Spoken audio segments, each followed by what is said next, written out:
Hi, everyone. I'm here with our 2-minute update. Thanks for tuning into the webinar. Today, we're talking about a quick update from the Second Circuit. On March 25th, 2025, the Second Circuit significantly changed its legal standard for employers when addressing certain disability-related accommodations. The case involved is called Tudor versus Whitehall Central School District. Prior to this decision, an employer could win without having to go to trial, so on a motion to dismiss or a motion for summary judgment, against a failure to accommodate claim where the employer could establish the employee could perform the essential functions of their job without an accommodation. In other words, the employee did not need that accommodation to perform the essential functions of their job. In this case, it involved a high school math teacher who had a long history of PTSD with very severe symptoms, including things that affected the way that she communicated, nightmares that disrupted her sleep, and she was also taking medication to help manage her symptoms.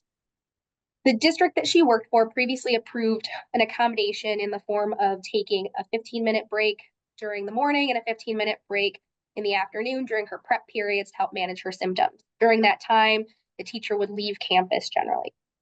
A new administration had come in and implemented a new rule that prohibited teachers from leaving campus during those prep periods. So when the teacher subsequently tried to leave campus during her prep period, she was reprimanded and told that her documentation on file for her accommodation that she previously submitted was insufficient.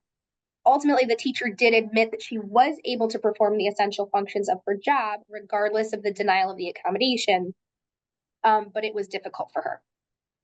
So the school district here, or the employer, filed a motion for summary judgment in the district court. It was the Northern District of New York, and the district court granted it. The teacher then appealed to the Second Circuit, and the Second Circuit reversed that decision. Ultimately, the Second Circuit found that the district court had erred by holding that an employer's ability to perform the essential functions of her job without an accommodation is fatal to her failure to accommodate claim. In so doing, the Second Circuit read the text of the ADA, really literally the Americans with Disabilities Act, and looked at the definition of a qualified individual, because a qualified individual is the person who's entitled to an accommodation under the ADA. So under the statutory language, a qualified individual is an individual who, with or without reasonable accommodation, can perform the essential functions of the employment position that such individual holds or desires. So the Second Circuit ultimately stated that the ability to perform the essential functions of the job is relevant to a failure to accommodate claim, but it's not dispositive.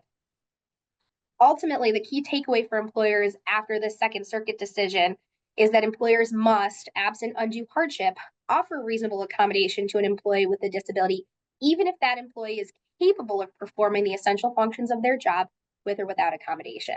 So it's a good opportunity to review your accommodation processes and make sure that you are trained and educated, and all your supervisors or hiring managers, whoever may be involved with respect to that interactive process, on proper protocol, as well as how you're evaluating these requests for an accommodation.